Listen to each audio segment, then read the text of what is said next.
নমস্কার বন্ধুরা, আজকে মম কিচেন থেকে জয়মন্ডল বলছি। আজকে আপনাদেরকে আমি সর্ষার শাক তেঁতুল দিয়ে আম্বল বানিয়ে দেখাবো। সর্ষার শাক এইভাবে আমি সব শাকগুলা বেছে নিয়েছি।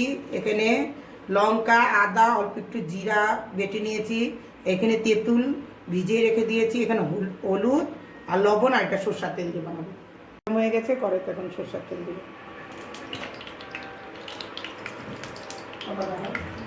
এখন আমি শুকনো লঙ্কা সোমবার দিব আর 5 ফোড়ন সোমবার দিব।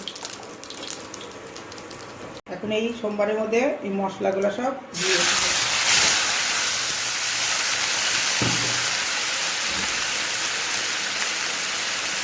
শাকগুলোও দিয়ে দিব।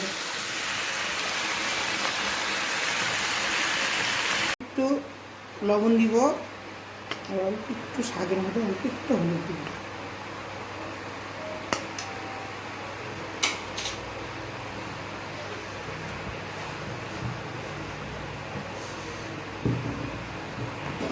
ঢাকনা দিয়ে এখন ঢেকে দিব।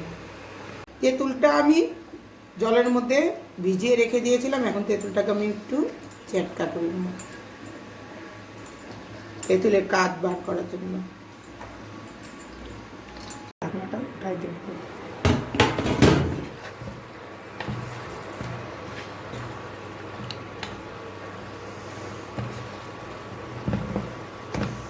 একটু ভাজা ভাজা হোক।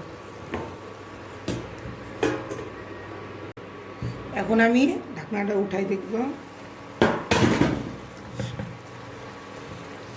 এখন এই শাকের ভিতরে তেঁতুলের জলগুলা সব ঢেলে দিব।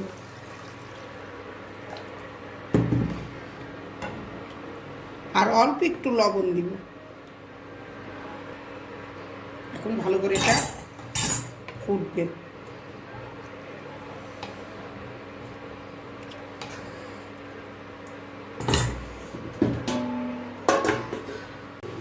হয়ে গেছে আমার সর্ষার শাকের আম্বল। এখন আমি বন্ধ করে দিব।